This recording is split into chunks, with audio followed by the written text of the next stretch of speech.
Assalamualaikum warahmatullahi wabarakatuh. Alhamdulillahirabbil alamin. Eh, Anak-anak, berjumpa kembali.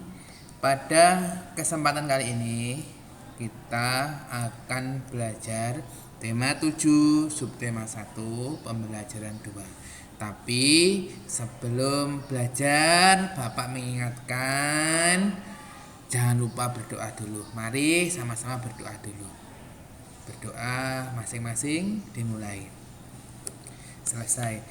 Pada kesempatan kali ini Bapak akan bicara atau kita akan belajar yang pertama. Bangsa-bangsa Eropa mulai memperkuat dan melangkahkan kekuasaan Indonesia. Mereka membentuk pemerintahan kolonial dan berlaku tidak adil terhadap rakyat Indonesia. Ya. Peristiwa-peristiwa pada masa pemerintahan kolonial Inggris. Setelah berhasil menguasai Indonesia, pemerintah Inggris kemudian mengangkat Thomas Stamford Raffles sebagai letnan gubernur di Indonesia. Raffles memulai tugasnya pada tanggal 19 Oktober tahun 1811. Kebijakannya yang pertama dalam bidang ilmu pengetahuan. 1. Mengundang ahli pengetahuan dari luar negeri.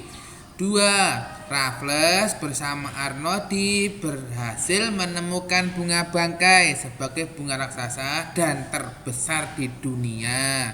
Bunga tersebut diberi nama ilmiah Rafflesia arnoldii.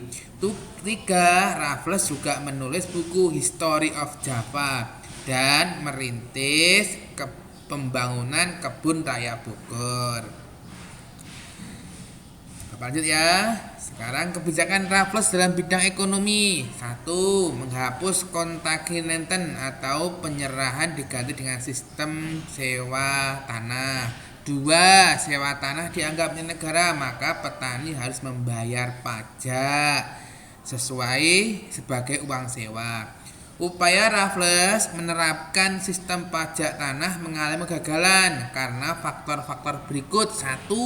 Sulit menentukan besar kecilnya pajak bagi pemilik tanah karena tidak semua rakyat mempunyai tanah yang sama. 2. Sulit menentukan luas sempitnya dan tingkat kesuburan tanah petani. 3. Keterbatasan pegawai-pegawai Raffles. 4. Masyarakat desa belum mengenal sistem uang. Kebijakan di bidang pemerintahan, pengadilan, dan sosial. Dalam bidang ini, Raffles menetapkan kebijakan sebagai berikut. Pulau Jawa dibagi menjadi 16 karesidenan termasuk Yogyakarta dan Surakarta. 2. Setiap karesidenan mempunyai badan pengadilan. 3. Melarang perdagangan budak. Sekarang peristiwa-peristiwa pada pemerintahan kolonial Belanda. Pada tahun 1595, Belanda berangkat dari Eropa di bawah pimpinan Cornelis de Houtman dan sampai di Indonesia pada tahun 1596 dengan mendarat di Banten. Sejak pelayanan de Houtman, banyak berdiri perusahaan-perusahaan dagang Belanda, masing-masing memiliki kapal sendiri dan berlayar ke Indonesia. Saat pembentukan VOC, pedagang Belanda dengan didukung oleh pemerintahannya membentuk kongsi dagang yang bernama VOC pada tanggal 20 Maret 1602. Tujuan VOC antaranya sebagai berikut. VOC ingin menguasai pelabuhan-pelabuhan penting. 2. Menguasai kerajaan-kerajaan Indonesia. 3. Melaksanakan monopoli perdagangan rempah-rempah. Pengalihan kekuasaan VOC kepada kerajaan Belanda memasuki akhir abad ke-18, kejayaan VOC mulai merosot. Faktor internal yang menyebabkan kemerosotan VOC adalah sebagai berikut. 1. Banyak pegawai VOC yang melakukan korupsi. 2. Sulit melakukan pengawasan terhadap daerah penguasaan VOC yang luas. Faktor eksternal, kalau internal itu faktor dari dalam ya, kalau eksternal faktor dari luar.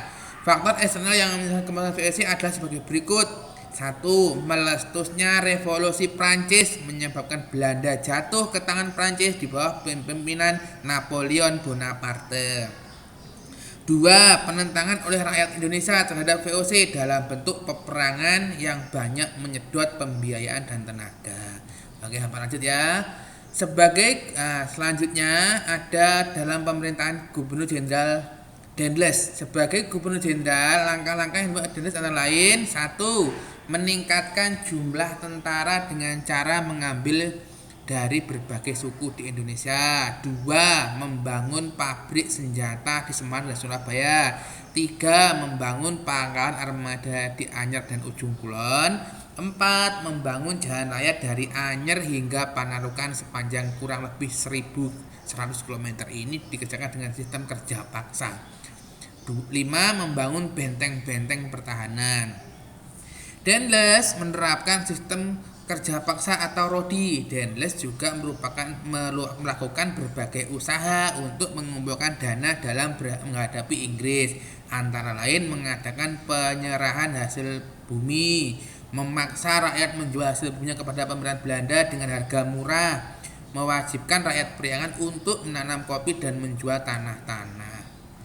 Nah, anak-anak, tadi itu peristiwa yang tidak menyenangkan ya. Sekarang kita belajar tentang perubahan wujud benda. Benda-benda di sekitar kita memiliki sifat ciri dan unik ya. Ada 3 wujud benda. Yang kemarin adalah gas, padat, cair. Meskipun hanya 3 wujud benda, tetapi ketiganya dapat mengalami perubahan wujud dengan cara yang berbeda. Perubahan wujud benda disebabkan oleh lingkungan yang berubah, misalnya suhu lingkungan yang menjadi panas atau dingin. Perubahan wujud suatu benda yang terjadi antara adalah peristiwa 1. Membeku, mencair, menguap, mengembun, atau menyublim. Apa itu membeku, mencair, menguap, mengembun, atau menyublim? Mari kita simak setelah ini ya. Membeku merupakan perubahan wujud benda cair menjadi benda padat. Perubahan ini jadi karena suhu di lingkungan menjadi lebih dingin. Benda cair akan membeku jika suhunya di bawah 0 derajat Celcius. Mencair merupakan perubahan wujud benda dari benda padat menjadi benda cair akibat suhu yang panas. Menguap adalah merupakan perubahan wujud benda dari benda cair menjadi benda gas. Lanjut ya, kita peristiwa mencair ini menyebabkan pengurangan volume benda cair tersebut. Kalau banyak menguap, volumenya akan berkurang. Secara garis besar, Bapak tulis seperti ini. Ini ada benda padat, ini ada benda cair, ini ada benda gas. Dari padat ke cair namanya mencair. Ini memerlukan kalor. Dari cair kembali ke padat, ini namanya membeku, melepaskan kalor.